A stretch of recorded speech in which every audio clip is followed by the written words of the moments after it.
Praise the Lord. மத்தேயு நற்செய்தி அதிகாரம் 18 இறைவார்த்தை 3. நீங்கள் மனம் திரும்பி சிறு பிள்ளைகளைப் போல் ஆகாவிட்டால் விண்ணரசில் புகமாட்டீர்கள் என உறுதியாக உங்களுக்கு சொல்லுகிறேன்.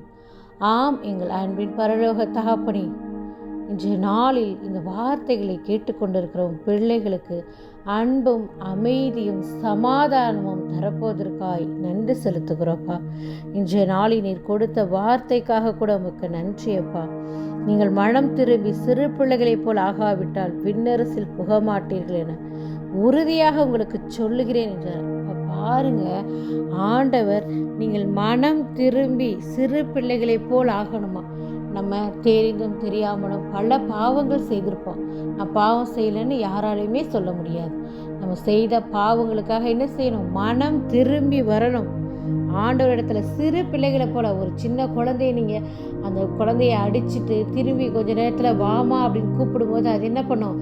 நீங்கள் அடித்ததை மறந்துவிடும்.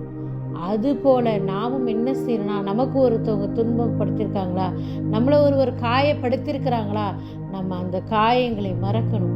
இந்த துன்பத்தெல்லாம் மறந்துடணும். அவரிடத்துல நாம் சமாதானத்தோடு நாம் இருக்கும்போது நிச்சயமாக ஆண்டவர் இதை தான் எதிர்பார்க்கிறாரு. மனம் திரும்பி சிறு பிள்ளைகளை போல நம்ம வாழணுமா? சிறு பிள்ளைகளுக்கு தான் இந்த உலகத்தில், சிறு பிள்ளைகளோட உள்ளத்துக்கு தான் இந்த உலகத்தில் மதிப்பு உண்டு. இப்போ நம்ம சிறு பிள்ளைகளை போல் நம்ம பாவத்தங்களாம் விட்டு விட்டு நம்ம எப்படி இருக்கணுமா? ஆண்டவருக்கு பிரியமானவர்களை நம்ம இருக்கும்போது தான் விண்ணரசு நமக்கு உரியதாக இருக்குன்னு ஆண்டவர் என்ன சொல்கிறார்? உறுதியாக சொல்கிறார். இப்போ பாருங்க, உறுதியாக சொல்கிறார். அப்போ அந்த வார்த்தைகளை கேட்கும்போது நம்மளை எப்படிப்பட்ட மனநிலை இருப்போம்? நம்ம மனம் திரும்பணும், நம்ம பாவத்தை விட்டு விலகி வரணும். அந்த எண்ணத்தை தாவீது அன்று அவர் ஒரு பாவம் செய்தார். எல்லாருக்கும் தெரியும், பைபிளில் ஆண்டவர் கொடுத்திருக்கிறார். அந்த பாவத்தின் நிமித்தமாய் அவர் ஆண்டவரிடத்துல மன்னிப்பு கேட்டார். எப்படி? திருப்பாடல்கள் 51 ஆண்டவரிடத்துல மன்னிப்பு கேட்கிறார். கடவுளே, தூயதொரு உள்ளத்தை என்னுள்ளே படைத்தரும், உறுதி தரும் ஆவியை புதுப்பிக்கும் ஆவியை என்னுள்ளே உருவாக்கிறோம். அப்போ தூய உள்ளத்தை கேட்குறார். தூய உள்ள சிறு பிள்ளை இடத்துல மட்டும்தான் இருக்கும். அப்போ நமக்கு அந்த தூய உள்ளத்தை ஆண்டவர் கொடுக்கும்போது நிச்சயமாய் நாமும் விண்ணரசில் புகுவோம் என்ற நம்பிக்கையோடு கூட ஆண்டவர் இடத்துல இந்த நாளில் செபிப்போமா? எங்கள் அன்பின் பரலோக தகப்பனே, கடந்து வந்த பாதைகளை நினைத்து பார்க்கிறோம். கண்ணீரோடு கர்த்தாவே எமக்கு நன்றி செலுத்துகிறோம். தகப்பனே, நீர் இன்று கொடுத்த வார்த்தை உண்மையானது ஆண்டவரே.